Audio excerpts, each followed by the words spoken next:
Okay, so we are going to tunnel in deep today. So hang on one second. Let me share my screen.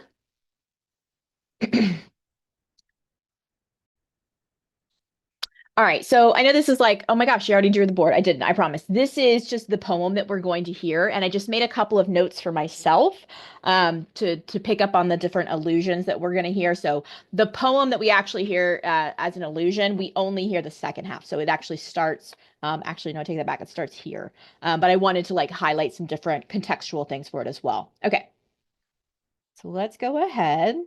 Is just to reorient you really quickly. Basically, Montag is yelling at the guests that Mildred has brought over. They're supposed to like watch this white clown show together. Um, so they're supposed to watch this white clown show together, and Montag is getting ever more frustrated with these women. And so this is going to be basically in this book, it's pages 94, and then I'm going to stop at the top of page 102, um, where it says Willie Shakespeare, and now in the firehouse, these hands seemed gloved with blood. Okay, here we go. But Montag was gone and back in a moment with a book in his hand. Guy! Damn it, damn it, damn it all! What have you got there? Isn't that a book? I thought that all the special training these days was done by film, Mrs. Phelps blinked. Are you reading up on fireman theory? Theory hell, said Montag. It's poetry. Montag, a whisper. Leave me alone. Montag felt himself turning into a great circling roar and buzz and hum. Hear them? Did you hear? So I'm going to stop it there really quickly to remind you from last class. Oh, that just happened. Okay. Sorry, that freaked me out a little bit. To remind you of last class, let me do this really quickly while I'm thinking of it. To remind you of last class where Faber said, are you okay with me making you into my little bees, right? I'm gonna sit at home like a queen bee, and I'm gonna send all of my drones out into the world, and I can be in your ear and I can listen with you and I can listen for you and I can help you analyze the situation. Are you okay with that? Well, that's what Montag is right now. He's a great swarming, buzzing bee, right? So that's what we hear in this moment is him basically getting himself worked up. He's riled up. Guy, damn it, damn it, damn it all. What have you got there? Isn't that a book? I thought that all the special training these days was done by film, Mrs. Phelps blinked. Are you reading up on fireman theory? Theory hell, said Montag. It's poetry. Montag, a whisper. Leave me alone. Montag felt himself turning into a great circling roar and buzz and hum. Montag, hold on, don't. Did you hear them? Did you hear these monsters talking about monsters? God, the way they jabber about people and their own children and themselves, the way they talk about their husbands and the way they talk about the war. Damn it, I stand here and I can't believe it. I didn't say a single word about any war, I'll have you know, said Mrs. Phelps. As for poetry, I hate it, said Mrs. Bowles. Have you ever heard any? Montag, Faber's voice scraped away at him. You'll ruin everything. Shut up, you fool. All three women were on their feet. Sit down. They sat. Ah, I'm going home, quavered Mrs. Bowles. Montag, please, in the name of God, what are you up to? Pleaded Faber. Why don't you just read us one of those poems from your little books? Mrs. Phelps nodded. I think that'd be very interesting. It's not right, wailed Mrs. Bowles. You can't do that. Oh, well, look at Mr. Montag. He wants to. I know he does. And if we listen nice, Mr. Montag will be happy. And then maybe we can go on and do something else. She glanced nervously at the long emptiness of the walls enclosing them. Montag, go through with this, and I'll cut off. I'll leave. The beetle jabbed his ear. What good is this? What do you prove? Scare the hell out of him, that's what. Scare the living daylights out. Mildred looked at the empty air.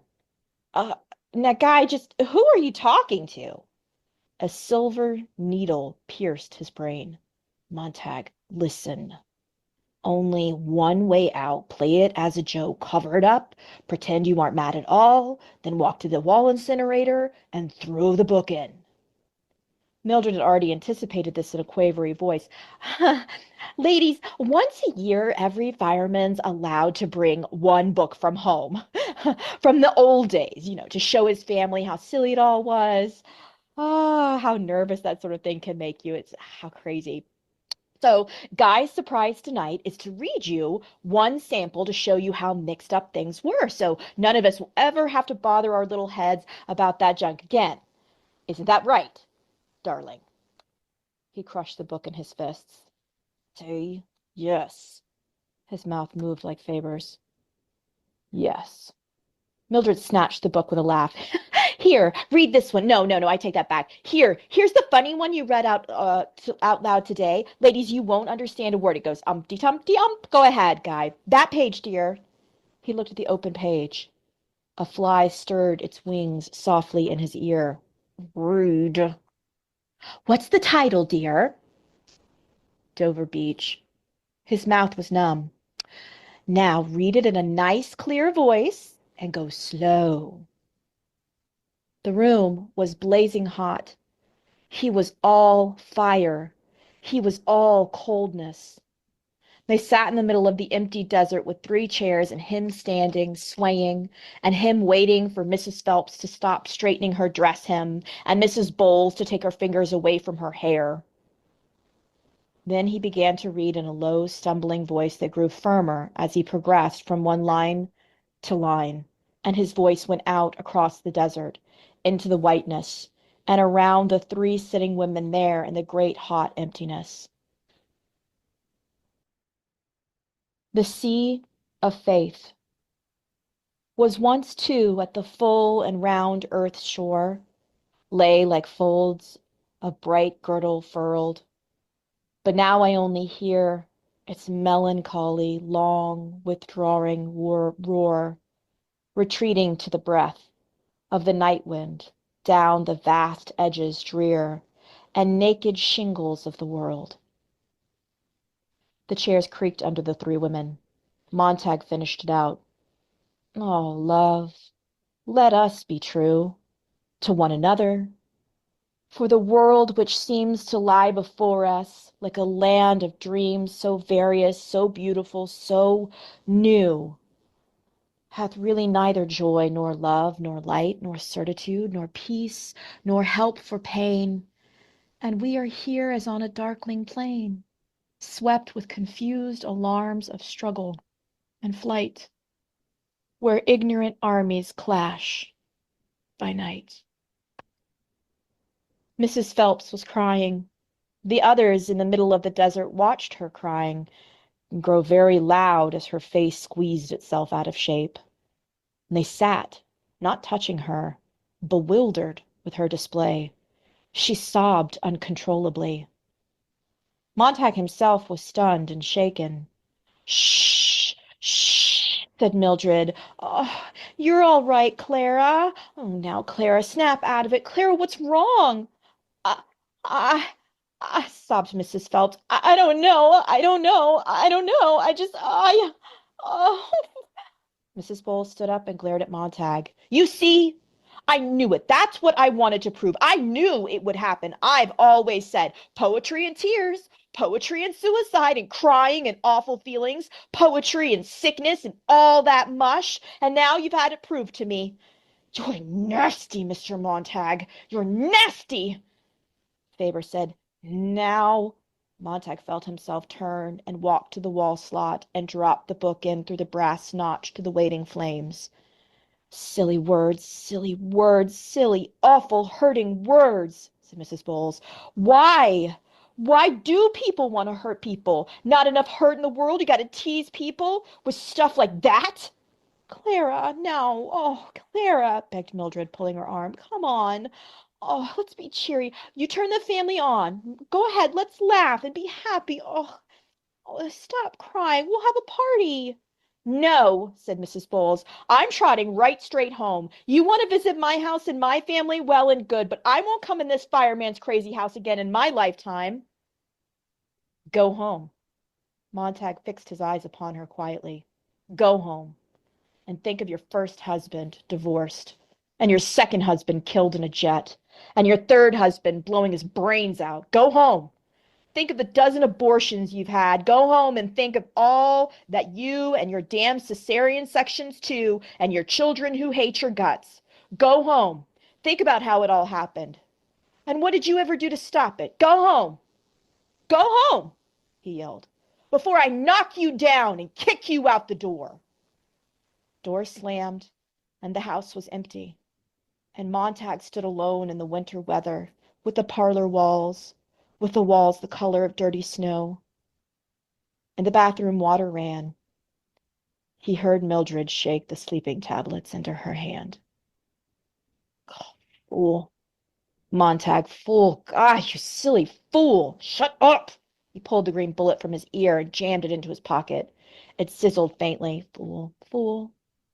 He searched the house and found the books where Mildred had stacked them behind the refrigerator. Some were missing, and he knew that she had started on her own slow process of dispersing the dynamite in her house, stick by stick.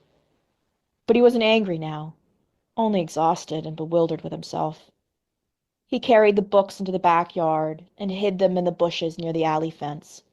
For tonight only, he thought, in the case she decides to do any more burning. He went back through the house. Mildred, he called at the door of the darkened bedroom, and there was no sound. Outside, crossing the lawn on his way to work, he tried not to see how completely dark and deserted Clarice McClellan's house was.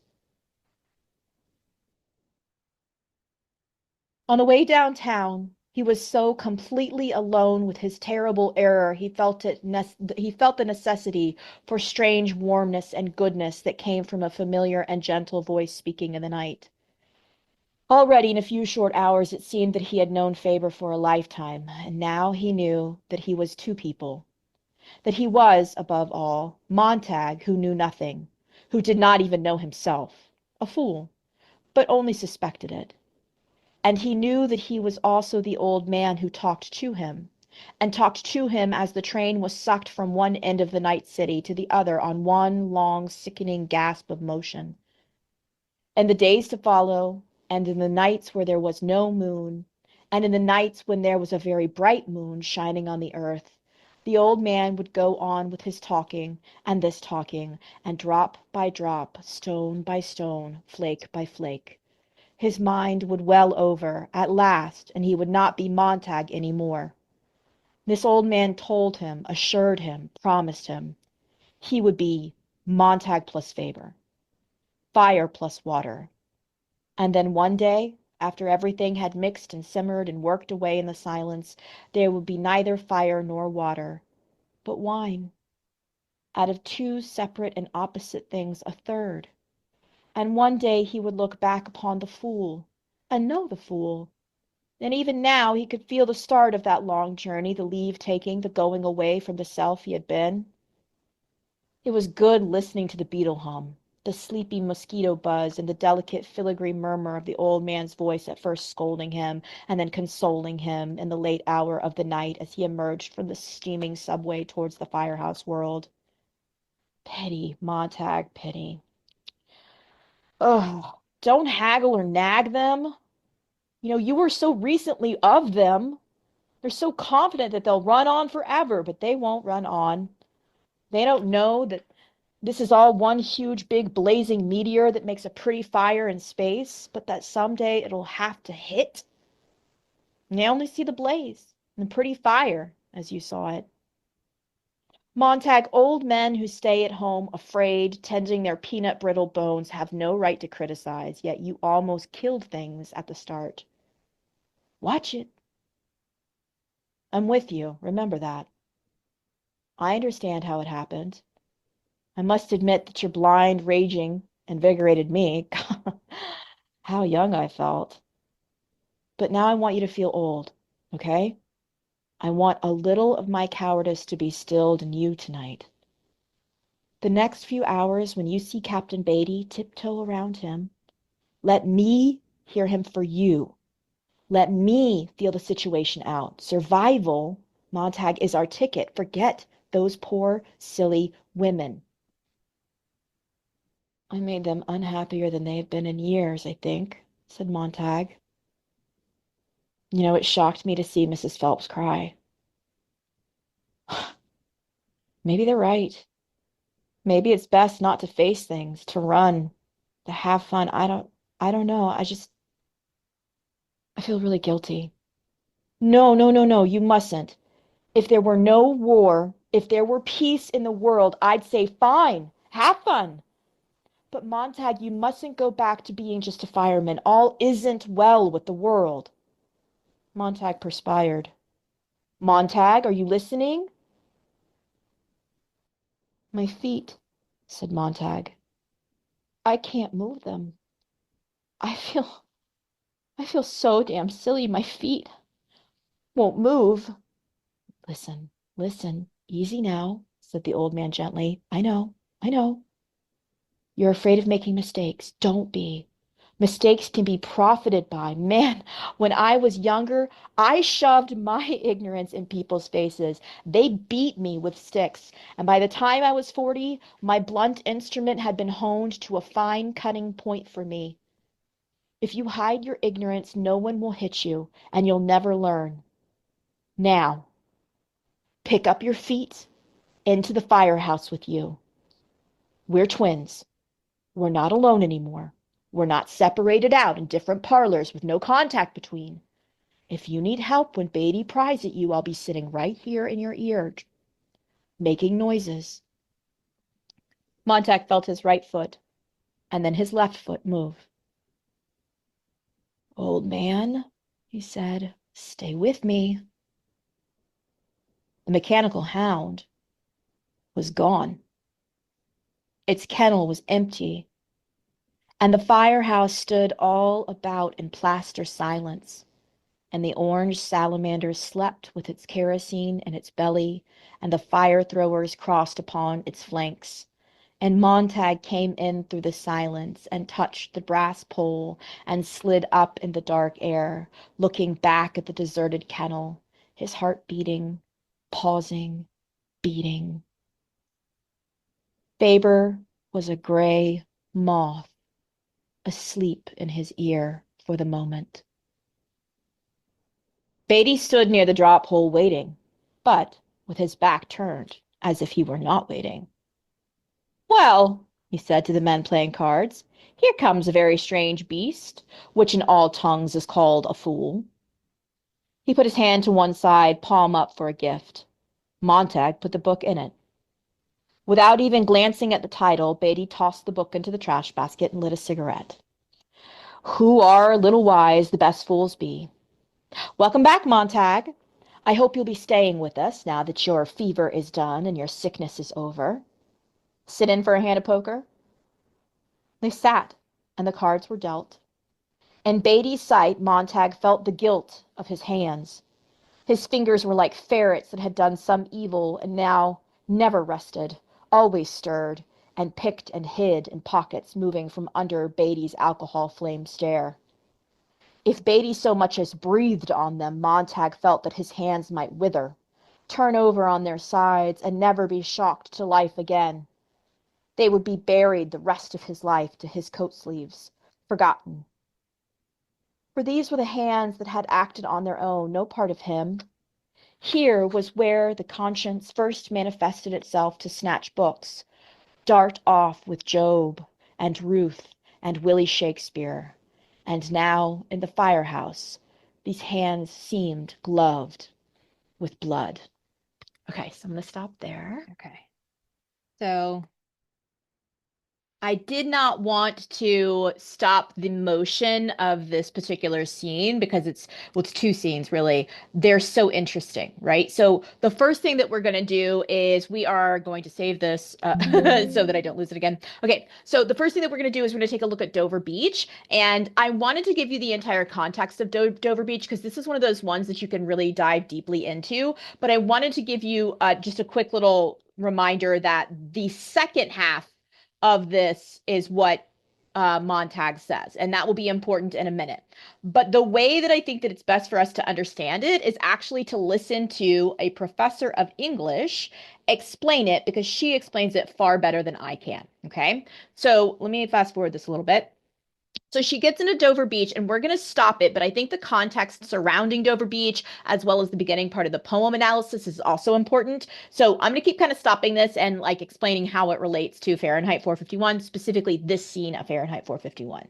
If that's the case, then I've made this lecture just for you. So please keep watching and subscribe to my channel for a variety of lectures on literature, writing, research, and rhetoric.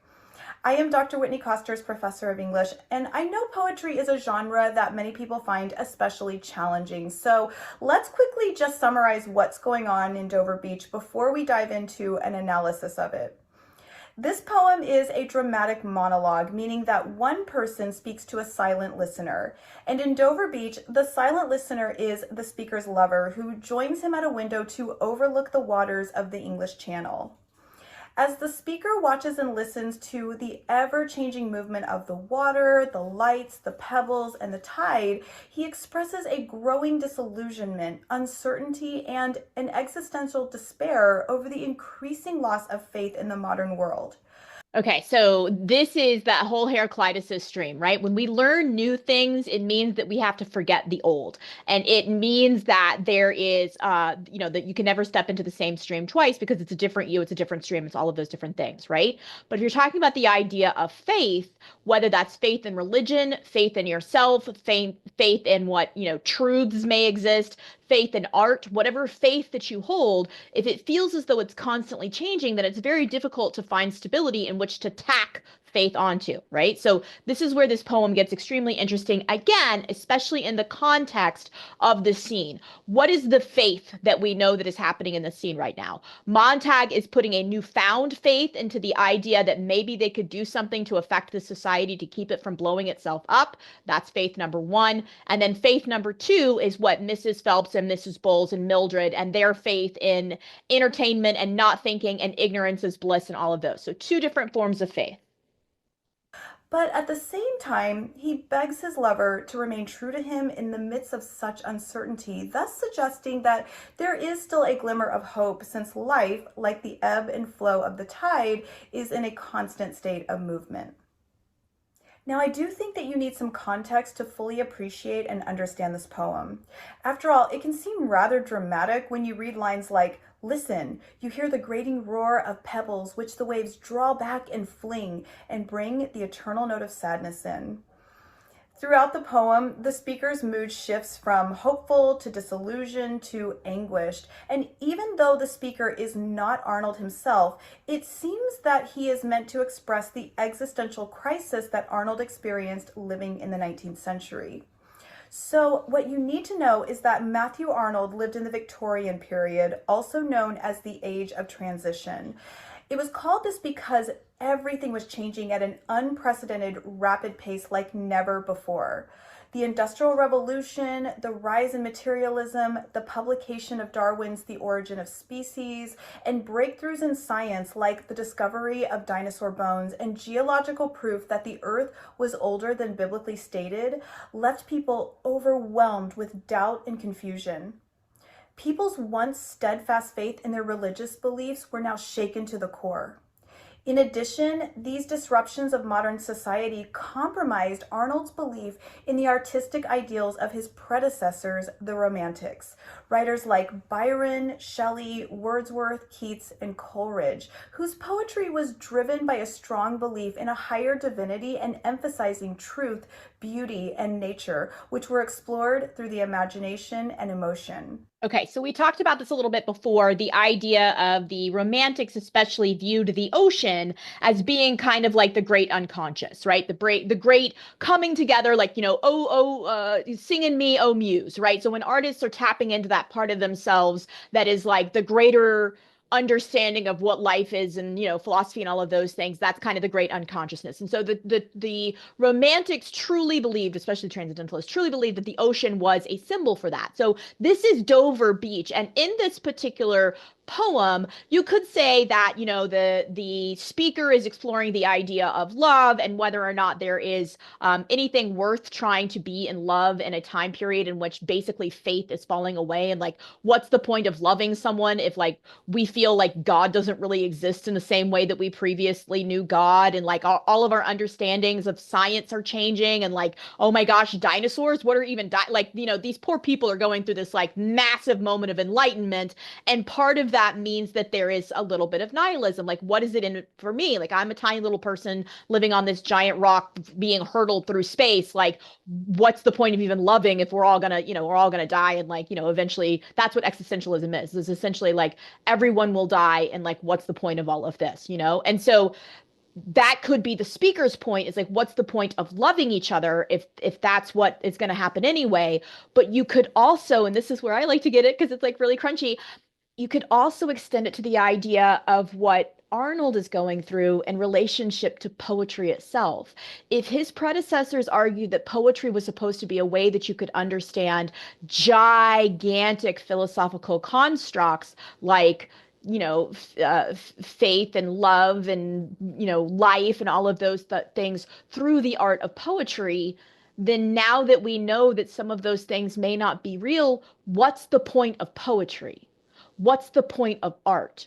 Why do we do this stuff if it's all going to go away and it doesn't matter in the end, right? So very nihilistic.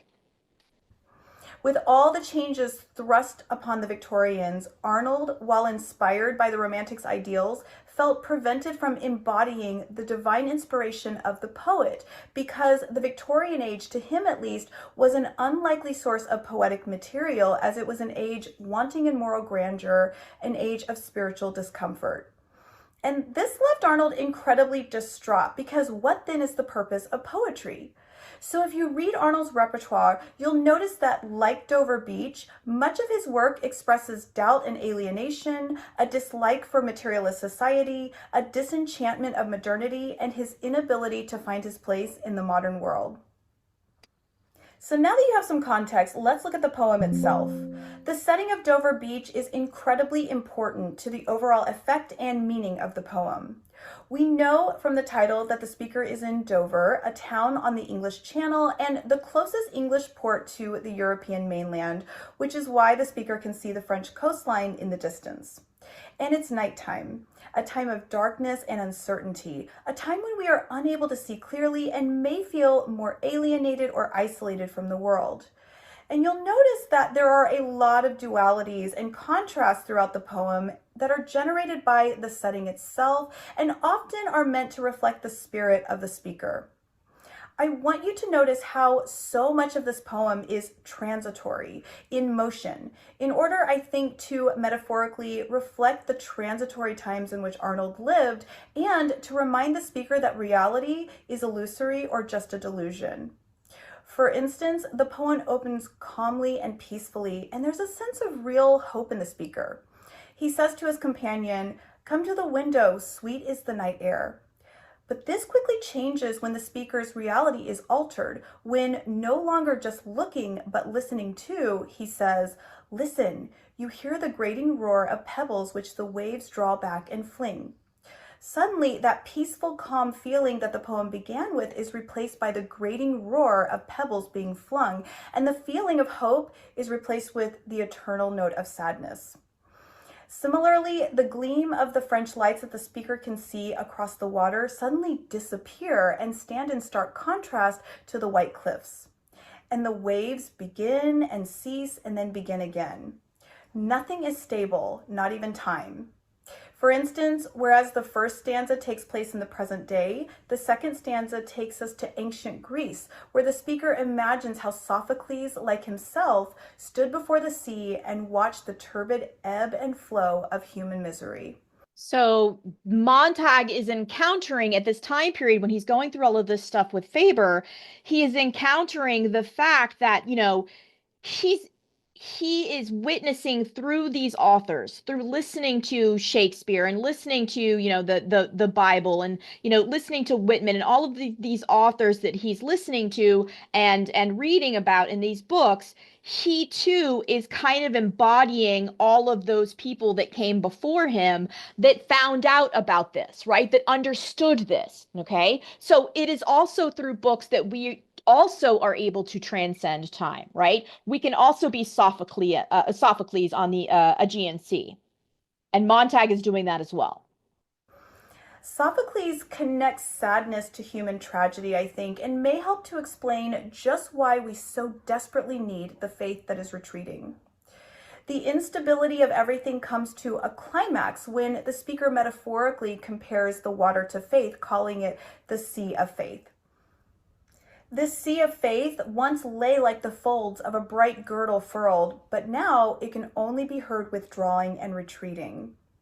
Comparing people's faith in God to a girdle is a telling simile, making us think of the way a girdle secures, controls, and shapes the body. Without it, there is disarray and disorder, so to speak. And so without this conviction in religion, there is a loss of security and meaning in the world that the speaker inhabits, and he doesn't know what to do with it. Okay, obviously completely agree with her, but I'm just going to contextualize for the point of the upcoming part with Fahrenheit 451. So at the beginning of this poem, it is very kind of like sad and a little bit mournful and like, let's look out at the lights, and like you have this kind of like paradox of being lonely while also being next to someone, and your individual self are going through this kind of identity crisis while the other person is just sort of standing next to you. And that's what's happening with Montag and Mildred. He's going through an identity crisis because, like Sophocles and like the speaker of this poem, he is pondering all of the wisdom that has gone before and the wisdom that has been lost. It's that whole adage of like, we study history in order to not repeat history, but studying history shows that we have a tendency to repeat history, right? So like all of this knowledge just seems to keep like ebbing and flowing because learning it, like Heraclitus says, it's a river, you can never step into the same stream twice. So context is important. But Montag is going through this by himself, right? And as he's going through this, he has to make a decision as far as his sea of faith. Is he going to put faith into, Faber in this like crazy pursuit, or Mildred slash Beatty, right? And so like he's already made the decision, but that doesn't mean that he's fully into this world because he has to mourn what he's lost. He's lost that part of his partnership with Mildred. And so this poem is not only about why does poetry matter, which will be ironic in a second. It's not only about why poetry matters, it's also about the fact that he is losing a partner through Mildred and he's gaining a new partner, but that new partner is a different type of faith, which I'll explain in a second. It seems, in fact, that nobody does, as the speaker invokes an apocalyptic metaphor, dismaying, and we are here as on a darkling plain, swept with confused alarms of struggle and flight, where ignorant armies clash by night. In other words, the lights that the poem started out with have all been put out, and it's total darkness. For without the guides of faith, reason, and certitude, humans act on that confusion and disarray that were once held in check by that girdle of faith. Now people are fighting each other, running, and there is pure and total chaos. But don't worry, it's not all doom and gloom. In fact, the speaker, who recognizes that there is no certainty in this world, makes a personal appeal to his lover that they be true to one another. For it seems that we are the solace and certainty that will remain true. And by setting the poem at night and using the tide's ebb and flow as a metaphor for the passing of faith, Arnold inevitably leaves real room for the possibility of hope, as we know that the night will eventually turn to daylight and the ebb and flow of the tides will change the sea once again. If you have the time, take a look at some of Arnold's other works. Okay, so this is one of the things that I love about this particular scene. So we have, and it's a very sad scene. We have these three women, and you keep hearing them. Before this, the previous section in class 11, we talked about the fact that they were like focused on the white clown. But then also throughout this, you guys saw me do these check marks, right? Throughout this, we keep hearing Montag refer to himself. We hear Beatty refer to him as. We hear Faber refer to him as fool, fool, fool, fool, fool, right? That is supposed to be in juxtaposition to the white clown that is on the television, because the white clown that is on the television is telling these women that all is well in the world. All right. And there is this moment in which Montag says this poem aloud, which Faber keeps telling him, like, stop doing that. Like you were them, like, 3 days ago with even, so just stop beating them over the head with this stuff. It's cruel, right? We have this moment in which Clara starts to weep. And I want to draw your attention to her name being Clara, because we talked about how Clarice equals clarity, right? So Guy is Guy because he's the dude. We're following him around, right? But Clarice is supposed to be his clarity. That's why her name is Clarice.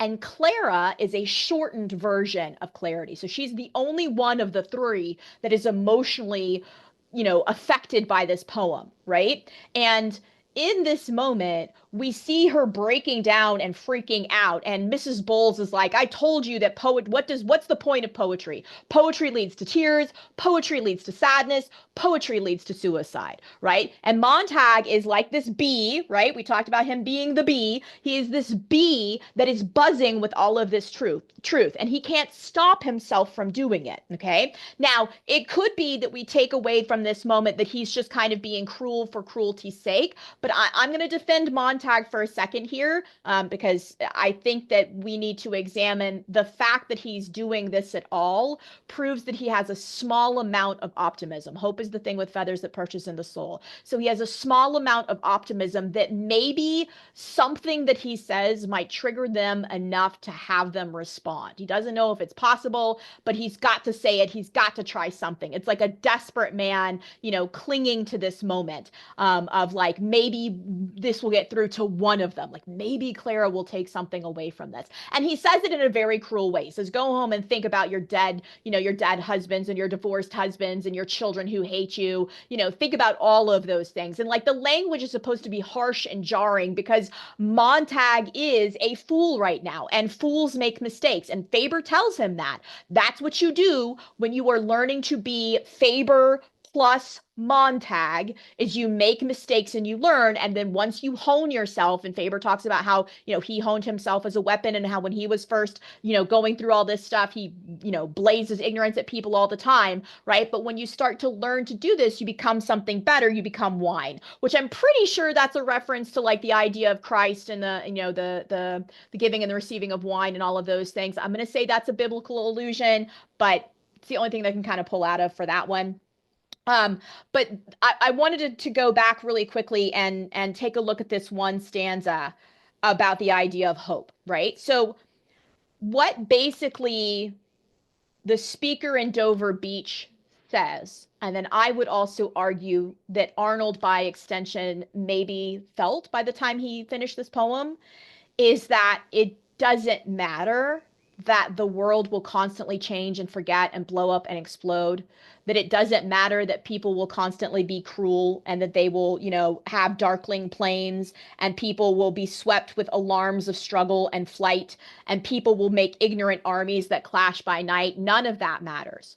What matters is the moment that you and I perceive each other. So if we're speaking of the speaker of the poem, this says, "Oh love, let us be true to one another," because that's one small kernel of faith that I have. That's something that I know is real, and that is my love for you, which seems to lie like a land of dreams, so various and so beautiful and so new. I have faith in nothing else except my love for you. I have faith in nothing else because this is the only thing that gives me joy. This is the only thing that gives me hope. So various, so beautiful, so new, right? Hath really neither joy nor love nor light nor certitude nor peace nor help for pain, right? And here we are.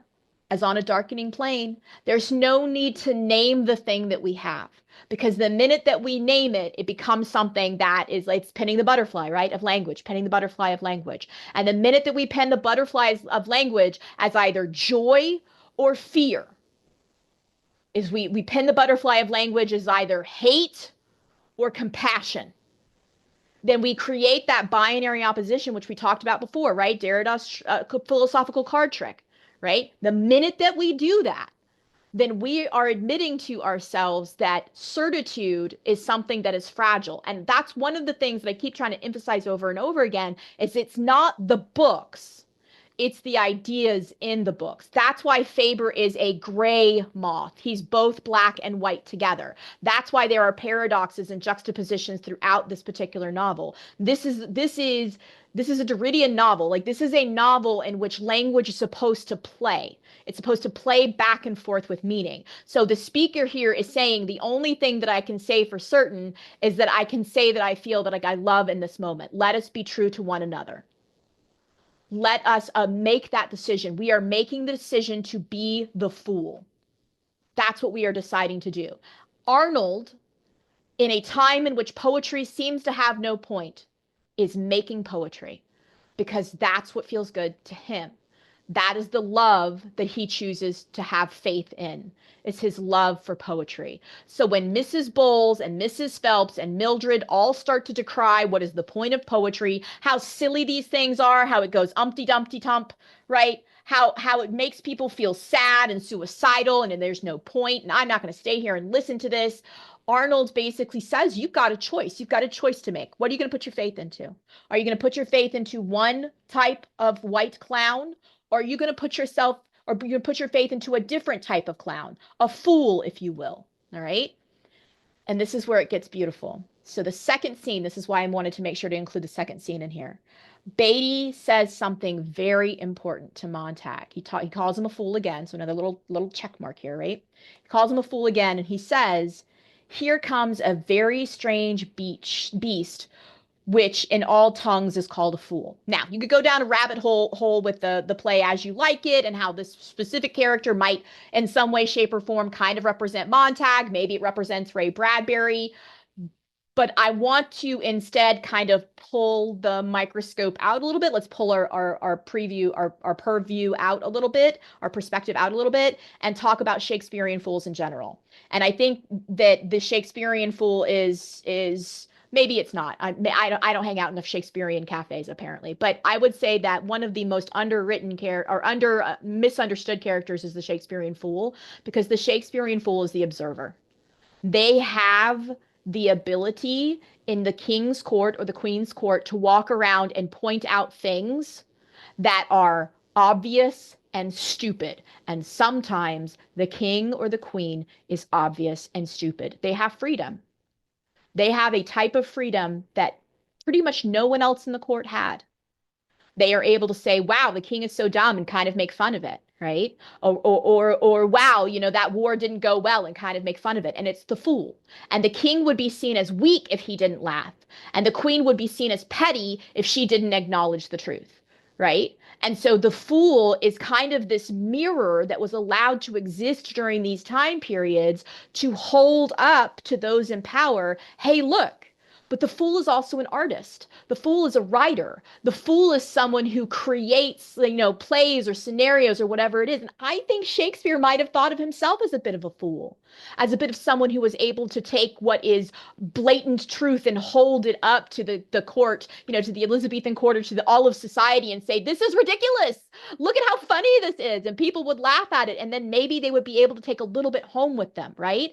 And Beatty says this line, here comes a very strange beast, which in all tongues is called a fool, because he thinks that Montag, and again, I'm sort of interpreting this, but he thinks that Montag recognizes what he did wrong. And so he's trying to kind of like waylay him and be like, it's okay, just put the book in my hand. We'll forget this ever happened. But the name of, and this is why I love this book, the name of this particular fool from As You Like It, his name is Touchstone. And a touchstone is a piece of fine-grained dark jasper that was used back in the day for testing alloys of gold to try to figure out whether or not the gold was pure enough to be called gold. What does a fool do? It tests the metal, pardon the pun, of the king and the court. It basically says if you think that this is something worth having faith in, your kingship, your governmental decisions, your political decisions, your personal decisions, if you think that that's a golden thing for you to do, if you think that that's the right thing to do, then it won't matter if I make fun of it, will it? It won't matter if I do my silly little jests. None of those things can hurt you. I'm just the fool. Why are you getting so upset unless it was real, unless it was true? When's the last time that you were bothered about something real? Right? So don't get bothered about it. So we have two different fools that are existing, and one of them Beatty just called Touchstone. And again, I told you these moments in which we can see Ray Bradbury like very carefully knitting, like of all of the lines, like if you go through all of the Shakespearean plays and you look for all of the lines that have to do with fools, you could probably find, a dozen, maybe a couple of dozen different plays in which there is a direct line in which someone says, "Oh, that's a fool." And he could have used any of them, but he chose to use the one by a fool named Touchstone. And what does a touchstone do? It tests the faith of those in power, of those that make the rules. So there's also this moment in which we recognize that what Faber says about the idea of war and how if this were a time of peace, it would be fine for Mildred and Mrs. Bowles and Clara Phelps to be ignorant. But it's not a time of war, because what does Millie immediately do after the ladies leave? She takes her sleeping pills, and we don't know how many she's taken, right? Okay. All right. So I'm going to stop there. That's so good. Yay. All right.